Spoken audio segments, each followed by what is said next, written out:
vamos a empezar entonces con este primer tema. Ya lo había anunciado en el enlace junto a ampliación de noticias.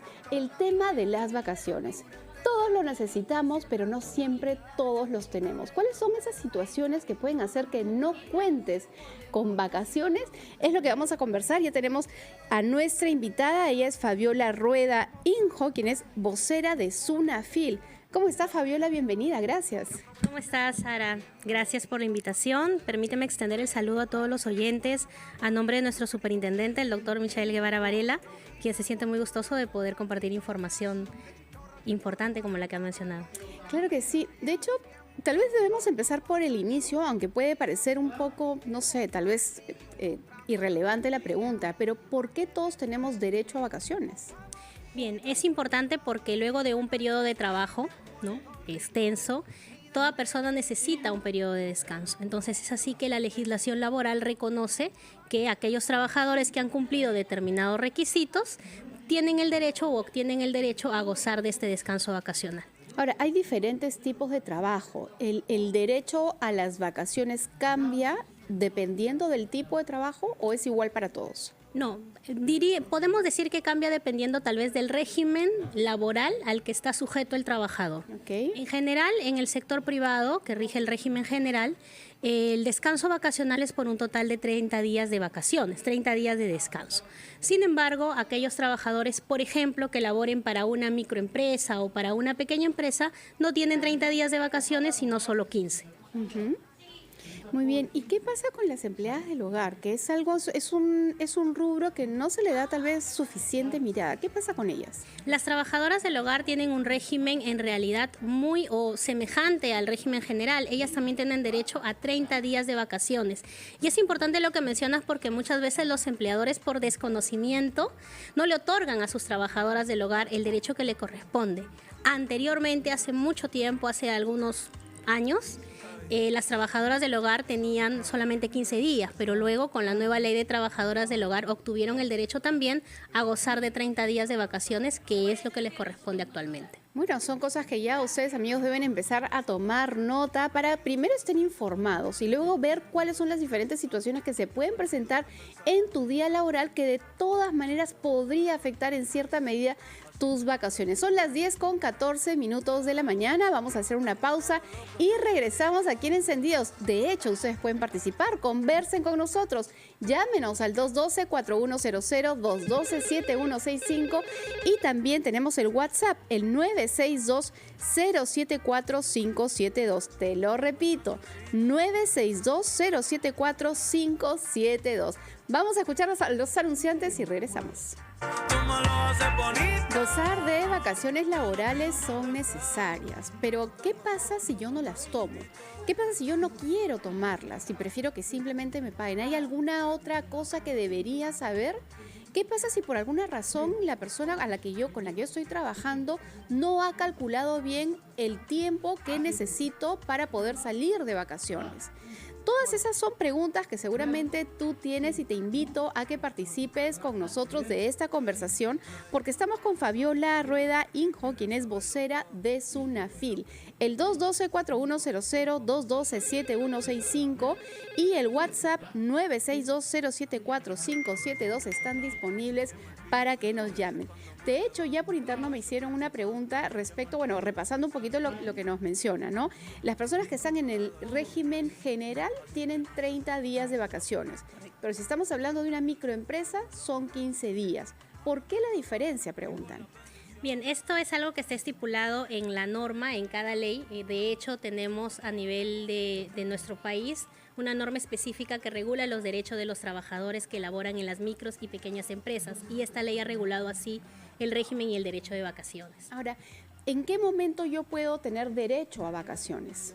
Hay que tener en cuenta que el primer requisito que debo cumplir es que cumpla un año. Una vez que yo cumplo un año de trabajo, hago mi conteo para ver si me corresponde o adquirí mi derecho a vacaciones. ¿Cómo hago este conteo respecto de los días efectivos de trabajo? En un ejercicio simple diremos, si mi jornada de trabajo es de 6 días a la semana, de lunes a sábado, yo en el año debo haber trabajado 260 días por lo menos para adquirir mi derecho a vacaciones. Pero si por el contrario mi jornada de trabajo solo es de lunes a viernes, es decir, de 5 días, debo solamente haber laborado 210 días en ese año para poder adquirir mi derecho a vacaciones. Entonces, si es que yo trabajo 6 días en la semana, tengo que haber trabajado en el total del año, debo haber cumplido con 260 días de trabajo consecutivos. No necesariamente, pero... Porque si me enfermé en el camino... Ajá, hay determinadas excepciones. Por ejemplo, en el caso de las madres, ¿no? Imaginen que en ese año una madre salió embarazada y gozó de su derecho de descanso pre y postnatal. Esos días se le consideran como efectivamente laborados a efectos de su récord vacacional. De igual forma, los días, por ejemplo, por enfermedad, tuve un descanso médico por enfermedad, se me consideran hasta un máximo solo de 60 días. Entonces, hay determinadas excepciones en donde, a pesar que no laboré, como por ejemplo el caso de las madres, sí se me consideran como efectivamente laborados. ¿Y es equivalente también a las horas trabajadas? Porque hay digamos, lugares donde uno dobletea el horario también, entonces podrían ser menos días, pero también está la inversa, de que uno no tiene 8 días diarias de trabajo, pero puede estar 260 días trabajando o 210 días. En este caso lo que se configura son los días, pero hay una particularidad, por ejemplo, aquellas jornadas que son menores a los 6 o 5 días, jornadas laborales de 4 o 5 días. En ese caso lo que se mide es que las faltas injustificadas no excedan de 10. Pues aquí la situación varía. Como son menos días los que trabajo, ya no me consideran el total de días que laboro, sino que las faltas injustificadas en ese año no hayan excedido de 10. Claro, pero yo me refería, por ejemplo, hay personas que pueden trabajar de lunes a sábado, pero no trabajan 6 horas, digamos, sino que trabajan de repente 4. En ese caso, ¿qué pasaría? O sea, puedo trabajar 260 días o 210 días en el año, pero no todas las horas de ley, que son 8 horas. Claro, en este caso, una vez que yo trabajo de 4 horas a más, ya se considera un día, ¿no? Imaginemos que mi jornada solamente es de 4 horas, de 5 horas. Igual es un día laborado a efectos de mi récord vacacional. Ok, perfecto. ¿Y cómo empiezo a contabilizar? Yo sé, ¿desde cuándo yo cuento los días de trabajo para poder decir, bueno, ok, ya tengo un año? Porque muchas veces existe esto de tiempo de prueba, tiempo de entrenamiento y otras figuras similares. Sí, es importante lo que mencionas. Primero hay que tener en cuenta y hay que dejar en claro a todos los oyentes de que el periodo de prueba no es un periodo en donde el trabajador esté en la informalidad o aún no sea parte de la empresa. El periodo de prueba incluye ya todos los beneficios laborales que por ley me corresponden. Entonces, desde que yo ingreso a laborar, yo debo estar en planilla electrónica, formalizado como trabajador, y desde ahí empiezo a contar el año para poder contar mi récord vacacional. Es decir, desde que yo ingreso hasta que cumplo un año de servicios, cuento los días de récord para ver si me corresponden mis vacaciones. Cuando uno pide permisos en el trabajo para ausentarse, ¿eso, digamos, se descuenta de las horas y de los días? En este caso, las licencias que yo pido de manera particular, como no las laboro, no se van a contabilizar en mi récord porque no son días efectivamente trabajados. Ok, muy bien, amigos. Si tienen consultas sobre este tema, llamen el 212-4100, 212-7165 y también pueden dejarnos mensajes al WhatsApp 962-074-572. Vayamos ahora por algunas otras formas de trabajo, ¿no? O sea, de hecho ya hemos hablado de las empresas, cuando uno está trabajando para una empresa, pero hay también personal que trabaja en, digamos, asociaciones, por ejemplo, vigilantes de un edificio, ¿no? O personas que tienen, no sé, que están dentro de una administración, pero es tercerizado. ¿Qué pasa con ellos? En este caso hay que tener en cuenta que, por ejemplo, no existe un régimen especial de vigilantes, ¿ya? Entonces, en ese sentido, estos vigilantes pertenecen o al régimen general, en cuyo caso le correspondería 30 días de vacaciones, o al régimen de la micro o pequeña empresa, si la empresa está afiliada a ese régimen, en cuyo caso le correspondería los 15 días de vacaciones. Vamos a seguir ampliando ese tema, pero permítanos recibir a Carlos, que nos está llamando desde La Molina. Carlos, ¿cómo estás? Bienvenido. Muy buenos días. Agradecerle por anticipado por la respuesta. ¿En qué casos está permitido o es posible que suspendan las vacaciones a un trabajador que las viene gozando? Gracias. Buena pregunta. Sí. En realidad, una vez que el empleador ya ha otorgado el periodo vacacional, no puede suspender sin razón alguna las vacaciones del trabajador. En realidad sería un caso muy excepcional en donde suspendería el tema del descanso vacacional su trabajador, ¿no? Imaginemos que hay un peligro, y, por ejemplo, vamos a poner el caso, una enfermera, ¿no? Está de vacaciones y resulta que es la única que puede cumplir y corre el riesgo el paciente corre en riesgo su vida. Podríamos por allí justificar que el empleador pueda llamar a la trabajadora y solicitarle que retorne, pero aún así no se le podría obligar, porque una vez que la trabajadora ya sale de vacaciones, su vínculo se encuentra suspendido. Y en cuanto al pago sobre ese tiempo, la remuneración es tan igual como si hubiera estado trabajando, ¿no? okay. No hay un adicional. No hay un adicional. Muy bien, vámonos hasta Arequipa. ¿Cómo estás, Luis? Luis, cuéntanos cómo se encuentra Arequipa también. Buenos días, sí, está todavía lloviendo, está nublado el clima. Claro. Luis, si elevas un poquito tu voz para escucharte mejor, por favor. Ya, ¿ahí se me escucha mejor? Sí, te escuchamos con claridad, solo que la voz está un poquito bajita. Ya. Mi pregunta es sobre los trabajadores de un condominio. Ya. Tengo dos consultas. Primero es sobre sus vacaciones y la segunda es qué ley se aplica para el régimen de... Muy bien. Bien, como ya lo había señalado, no existe un régimen. Entiendo que cuando se refiere a condominios se refiere, por ejemplo, a aquellos que hacen limpieza en las áreas comunes, la vigilancia, ¿no?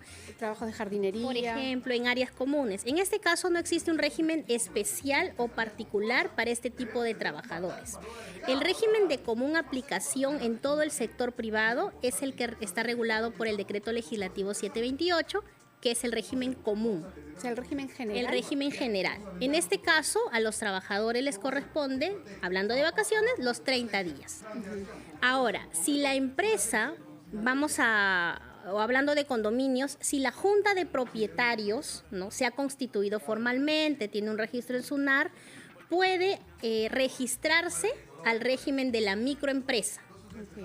Si esta junta ha hecho ese trámite y está registrado como microempresa, a sus trabajadores les va a corresponder solo 15 días de vacaciones porque se han adscrito a ese régimen. Pero si no han realizado ese procedimiento y simplemente yo contraté a un vigilante y no me inscribí en el régimen microempresa, ojo con esto, a mí como empleador, como junta, me va a corresponder reconocerle a ese vigilante y a los demás trabajadores todos los derechos del régimen general. ¿Podría considerarse también como un empleado del hogar y pasar por el régimen de empleado del hogar? No, no es un trabajador del hogar porque el trabajador del hogar tiene la particularidad que tiene que desempeñar su función en una casa-habitación. Claro. En este caso estamos hablando de servicios que se comparten en áreas comunes. Vigilancia, por ejemplo, no incluye en este caso para trabajadores del hogar. Bien, nos vamos hasta San Borja. Patricia está en la línea. Hola Patricia, ¿cómo estás? Cuéntanos, ¿cuál es tu pregunta? Buenos días, Sarita. Buenos días, señorita. Una consulta.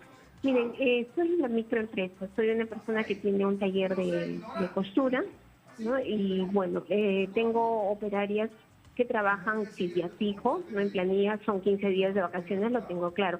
Pero ¿qué sucede con aquellas personas que de repente yo necesito y llamo solamente por un máximo de 10 días, intercalados, puede ser intercalados en la semana, y máximo de un día trabajan 3 horas, ¿no? Entonces, en ese caso, ellos nos daban su recibo por honorarios. ¿Ellos tendrían vacaciones? Bien, muy interesante la consulta porque en primer lugar hay que tener en cuenta que los trabajadores no pueden girar recibos por honorarios. Primero, el hecho de que el trabajador no vaya todos los días o su jornada sea muy particular, como lo que nos señala de que solamente va 3 horas y algunos días, puede ser, podría suscribirse ahí un contrato a tiempo parcial, ¿no?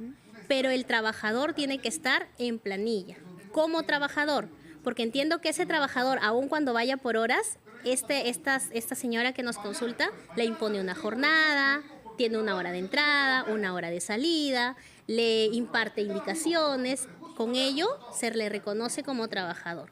Entonces, en este caso, tiene que incorporarlos en la planilla electrónica como sus trabajadores y corresponderle en este caso, si es un contrato a tiempo parcial, 6 días de vacaciones. ¿Y qué pasa?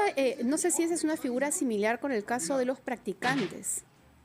Los practicantes en este caso no tienen la condición de trabajador, tienen un régimen particular para sus derechos como practicantes. Bien, en este caso los practicantes tienen derecho a un descanso siempre que sus prácticas excedan de un año. Si sus prácticas, imaginemos que sus prácticas fueron de 13, 14, 15 meses, en ese caso les va a corresponder un descanso subvencionado de 15 días. De 15 días, a diferencia del caso anterior que nos contaba Patricia, que si uno trabaja por horas, algunos días de la semana, tiene que haber un contrato de trabajo y el derecho a vacaciones sería de 6 días. Exacto, porque es el contrato que más se asimilaría allí, por lo que me dice, sería un contrato a tiempo parcial. A tiempo parcial. Muy bien, clarísimo. En realidad, ¿cuántas aristas distintas pueden haber por el tema de las vacaciones y qué importante estar informados? ¿Hay algún lugar donde la gente que quisiera ahondar o profundizar con esto pueda hacer consultas a SUNAFIL? Sí, en SUNAFIL tenemos canales de atención. Pueden llamarnos a nuestra línea central 01-390-2800, opción 1. ¿Y lo puede repetir? Sí, 01-390-2800, opción 1. O también pueden ingresar a nuestra página web www.gov.pe/SUNAFIL, a la opción SUNAFIL Responde, en donde tenemos un aplicativo virtual para poder resolver todas las dudas o consultas que puedan tener. Y además los invito a que nos sigan en todas nuestras redes sociales, donde siempre estamos compartiendo información de interés. Excelente, muchísimas gracias. Agradecemos a Fabiola Rueda Inyo, vocera.